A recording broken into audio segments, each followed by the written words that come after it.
महाराष्ट्र राज्यातील सर्व निराधार बांधवांसाठी आणि महिलांसाठी त्यांच्यासाठी मोठी अपडेट सरकारने सांगितलेली आहे. बघा मित्रांनो, तुम्ही जर का संजय गांधी निराधार अनुदान योजनेचे लाभार्थी असाल किंवा श्रावणबाळ योजनेचे लाभार्थी असाल, दिव्यांग बांधव असाल किंवा तुम्ही जर का जसं की निराधार योजनेचे कुठली जर का तुम्ही लाभार्थी असाल, तर तुमच्यासाठी मोठी अपडेट सरकारने सांगितलेली आहे. आपण जर पाहायला गेलो तर शेतकरी आत्महत्याग्रस्त कुटुंबातील भरपूरशा विधवा महिला, घटस्फोटीत महिला अशा प्रक्रियेला जे काय आता त्यांना इथं सरकार आधार देणार असं सरकारने सांगितलं. परंतु आता बघा, सर्व महत्त्वाची अपडेट तुम्हाला आजच्या व्हिडिओमध्ये पाहायला मिळणार आहे. कारण की राज्य सरकार व केंद्र सरकारच्या माध्यमातून एक बैठक पार पाडण्यात आली. त्या बैठकीमध्ये सर्वात महत्त्वाचा निर्णय हा तर तुमच्यासाठी घेण्यात आलेला आहे. त्यामध्ये बघा कोणता निर्णय हा सरकारने घेतलेला आहे. तर बघा, मार्च हप्ता मार्च हप्ता नेमका तुमच्या खात्यामध्ये कोणत्या तारखेला क्रेडिट होणार, कधी क्रेडिट होणार याची तारीख ही सरकारने आता जाहीर करून टाकलेली आहे. म्हणजेच बघा, अनेक योजनांचा लाभ एका जसं की साखळीपर्यंत भरपूरशा लाभार्थ्यांना मिळालाच पाहिजे असा सरकारचा उद्देश असणार आहे.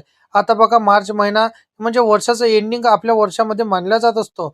आपण जर पाहायला गेलं तर आता 2026 या सालाबद्दल बोलायचं झालं तर यंदा झालेल्या हप्त्याची जे काही प्रक्रिया अपेक्षा थोडी लवकर सुरू झालेली आहे. आता बघा, जानेवारी आणि फेब्रुवारी 2026 या दोन्ही महिन्याचे हप्ते बहुतांश लोकांच्या खात्यात वेळेवरती या ठिकाणी इथं पैसे जमा झाले नव्हते. म्हणजे कुठंतरी इथं आपल्याला इथं विलंब करण्याची आवश्यकता पडली होती. परंतु आता बघा, मार्च हप्ता लवकरच तुमच्या खात्यामध्ये क्रेडिट होणार. त्यामुळे अनेक लाभार्थ्यांना मोठा दिलासा मिळणार आहे.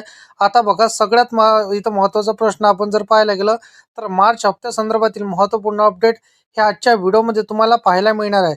याबद्दल शासनाने सविस्तर प्रक्रिया सुरू केली, निर्णय सुद्धा घेतलेला आहे.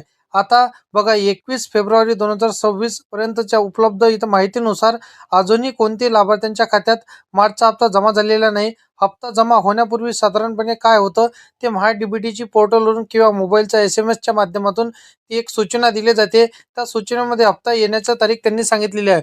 परंतु बघा, सरकारने तारीखची इथं जाहीर करून टाकलेली आहे, परंतु कुठल्याही लाभार्थ्यांना पैसे अजूनपर्यंत जमा झाले नाही. हे तुम्हाला काळजी करायची नाही. कारण की सरकारने जी तारीख जाहीर केली, ही तारीख तुम्हाला आजच्या व्हिडिओमध्ये सविस्तररित्या पाहायला मिळणार आहे. फक्त व्हिडिओला शेवटपर्यंत नक्की पाहत चला. कारण की बघा, आपण जर पाहायला गेलं तर लक्षात ठेवा, ही तारीख अंतिम नाही. मध्ये बघा सुट्ट्या आल्या आहे, काही तांत्रिक अडचणी निर्माण झालेल्या आहे, प्रशासकीय जसं की कामकाज विलंब झाला तर ही तारीख पुढे आता सुद्धा जाऊ शकते. एक महत्त्वाची गोष्ट सगळ्यात म्हणजे बघा, कोणकोणत्या जिल्ह्यांमध्ये जसं की एकाच महाराष्ट्रामध्ये आपण जर पाहायला गेलं तर 36 जिल्ह्यांचा समावेश सरकारने केलेला आहे. आता या 36 जिल्ह्यांमध्ये एकाच बटणीच्या माध्यमातून म्हणजे एकाच वेळी जर आपण पैसे टाकण्याचा विचार केला तर पूर्ण महाराष्ट्रामध्ये हे शक्य तितकं अशक्य बात असणार आहे. म्हणजे बघा, आपण जर पाहायला गेलं तर इथं सरकारने 2 ते 3 टप्प्याचं आता वितरण केलेलं आहे. 2 ते 3 टप्प्यांमध्ये हे पैसे तुमच्या खात्यामध्ये क्रेडिट होणार आहे. परंतु तुम्हाला संपूर्ण तारीख सहित सांगतो की पहिल्या टप्प्यात कोणकोणते जिल्हे हे सरकारने सिलेक्ट केले आहे, पात्र केले आहे. दुसऱ्या टप्प्यांची यादी काय आहे, तिसऱ्या टप्प्यांची यादी काय आहे आणि मेन म्हणजे तारीख काय आहे, संपूर्ण डिटेलमध्ये माहिती मी तुम्हाला सांगतो. टेन्शन घेऊ नका, काळजी करू नका. फक्त आपल्या चॅनलवरती जर का तुम्ही पहिल्यांदा आला असाल तर चॅनलला सबस्क्राईब करून साईडला दिलेल्या बेल नोटिफिकेशनला नक्की प्रेस करून ठेवा, जेणेकरून असेच महत्त्वपूर्ण व्हिडिओची नोटिफिकेशन डेली तुम्हाला भेटत राहतील मित्रांनो. आता जर आपण पाहायला गेलं तर बघा, सप्टेंबर 2025 मध्ये महाराष्ट्र मंत्रिमंडळामध्ये एक संजय गांधी निराधार योजना आणि श्रावणबाळ योजनेतील दिव्यांग लाभार्थ्यांसाठी मोठा निर्णय घेतला. ज्यांना 40% पेक्षा किंवा त्याहूनही अधिक अपंगत्व आहे अशा पात्र लाभार्थ्यांच्या मासिक अनुदानात तब्बल 1000 रुपयांची वाढ मंजूर करण्यात आली. याआधी जे जसं की 1500 रुपये दरमहा येत होते, आता त्यांना 1500 नाही तर तब्बल 2500 म्हणजेच 2500 रुपये त्यांना मिळणार आहे. ही वाढ ऑक्टोबर 2025 पासून लागू झाली असून टप्प्याटप्प्याने ही रक्कम त्यांच्या खात्यामध्ये जमा होऊ लागलेली आहे. मात्र एक गोष्ट लक्षात ठेवा, ही वाढ सर्व लाभार्थ्यांना नाही. कारण की बघा, सामान्य निराधार लाभार्थ्यांचा जसं की त्यांना मिळणार 1500 रुपये असं सरकारने सांगितलेलं आहे. फक्त हे 2500 रुपये कोणाला मिळणार आहे हे तुम्हाला नक्की समजून घ्यायचं आहे. कारण की विशेष प्रवर्ग, विशेष श्रावणबाळ योजनेशी जोडलेले लाभार्थी यांना वाढीचा थेट फायदा मिळणार आहे. आपण जर पाहायला गेलं तर मागील थकीत हप्ते एकत्र मिळण्यामुळेच आता त्यांच्या खात्यात 3000, भरपूरशा लाभार्थ्यांना 5000 किंवा अगदी 6000 रुपयांची रक्कम म्हणजे ज्यांचे थकीत हप्ते बाकी होते त्यांनाच मिळत आहे. आता आपण जर पाहायला गेलं तर या पात्रतेबद्दल थोडक्यात पण स्पष्ट तुम्हाला साधारण माहिती समजून घेणे अनिवार्य असणार आहे.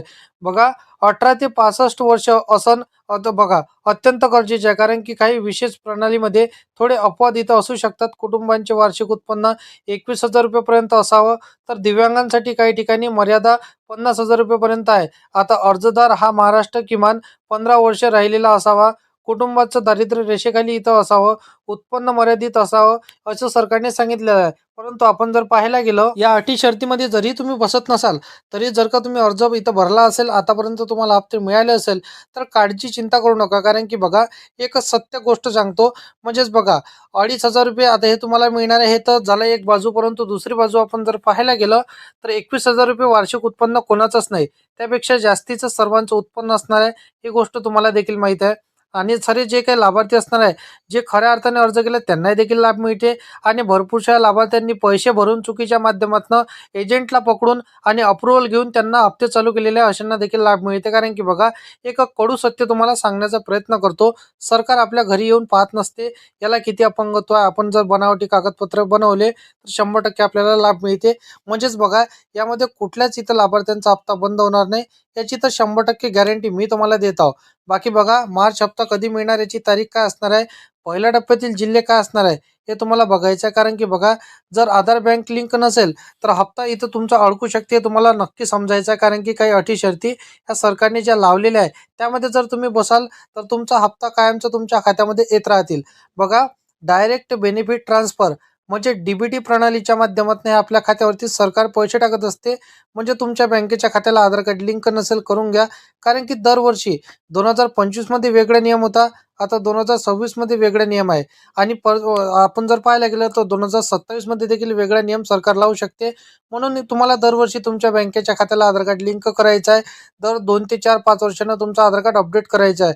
आता आपण जर पाहायला गेलं तर यामध्ये आधार कार्डमुळं आणि झेरॉक्स रेशन कार्ड, तहसील किंवा संबंधित अधिकाऱ्यांकडून मिळालेल्या उत्पन्नाचा दाखला, रहिवासी प्रमाणपत्र, बँके पासबुक झेरॉक्स आणि IFSC code, passport size photo ही मूलभूत कागदपत्रे लागतात. तर तुम्ही दिव्यांग असाल तर 40% पेक्षा त्याहूनही अधिक अपंगत्व प्रमाणपत्र तुमच्याकडे असेल तर ते महत्त्वाची गोष्ट असणार आहे. त्याहूनही जर आपण पाहायला गेलं तर विधवा असाल तर पतीचा मृत्यू दाखला, गंभीर आजार असल्यास डॉक्टरांचं दिलेलं वैयक्तिक इथं प्रमाणपत्र, घटस्फोटित असाल तर त्याचा अधिकृत दाखला, तसेच जसं की कर्करोगाच्या आजारासाठी संबंधित इथं प्रमाणपत्र जोडणे हे अनिवार्य असणार आहे. कारण की बघा मित्रांनो, आपण जर पाहायला गेलं तर ज्या लाभार्थ्यांनी चुकीच्या माध्यमातून अर्ज केले, तर त्यांच्याकडे जर एकाही पैकी इथं मागितलेल्या प्रमाणानुसार डॉक्युमेंट नसेल तर त्यांचा हप्ता 100% बंदच होणार आहे. आता आपण जर पाहायला गेलं तर बघा, तहसील कार्यालयात, जिल्हा अधिकारी कार्यालय किंवा समाज कल्याण विभागात अर्ज करू शकतात. तसेच ऑनलाईन पद्धतीने बघा, आपण जर पाहायला गेलं डॉक म्हणजेच बघा, इथं संकेतस्थळावरती जाऊन तुम्ही अर्ज करू शकता. म्हणजे CSC महा ऑनलाईनच्या माध्यमातून तुम्ही अर्ज करू शकता. आपण जर पाहायला गेलं तर जसं की जिल्हा, पूर्ण नाव, इथं जन्मतारीख, वय, पत्ता, मोबाईल नंबर, आधार कार्ड क्रमांक, बँकेचे तपशील, तसेच खाते क्रमांक, IFSC कोड, रेशन कार्डनुसार कुटुंबातील सदस्य संख्या, वार्षिक उत्पन्न, तुम्ही कोणत्याही प्रवर्गात येत असाल किंवा त्यावरती विधवा, जसं की दिव्यांग, निराधार किंवा गंभीर आजार आहे, तर तरी अशा पद्धतीमध्ये तुम्ही या योजनेचा लाभ घेऊ शकता. आता बघा, मार्च हप्ता कधी मिळणार, तर बघा, मार्च हप्त्या संदर्भातील महत्त्वपूर्ण GR सरकारने काढला नाही. आपण जर पाहायला गेलं तर भरपूरशा YouTube चॅनलवरती मीडियाच्या माध्यमातून चुकीच्या अफवा इथं पसरवल्या जात आहे. परंतु बघा, या चुकीच्या बातमीवर बळी पडू नका आणि काळजी टेन्शन करू नका. आणि आपल्या चॅनलला सबस्क्राईब करून साईडला दिलेल्या बेल नोटिफिकेशनला प्रेस करून ठेवा, जेणेकरून खरी माहिती ही सर्वात अगोदर तुमच्यापर्यंत पोहोचू शकेल. कारण की बघा, इथं मार्च हप्ता कोणत्या तारखेला येणार यासाठी सरकारने अधिकृतपणे GR काढला नाही. सूत्रानुसारही एक देखील माहिती आली नाही, परंतु आपण एक सूत्रानुसार माहिती एक समजू शकतो. म्हणजेच बघा, तुम्हाला जर आपण पाहायला गेलं तर बघा, आता तुम्हाला 4 ते 5 तारखेला मार्च हप्ता येण्याची तुम्हाला शक्यता असू शकते. बाकी अशा पद्धतीची माहिती आहे. असेच कामाचे व्हिडिओ पाहण्यासाठी या चॅनलला सबस्क्राईब करून साईडला दिलेल्या बेल नोटिफिकेशनला नक्की प्रेस करून ठेवा. तर मित्रांनो, चला भेटूया नेक्स्ट व्हिडिओमध्ये.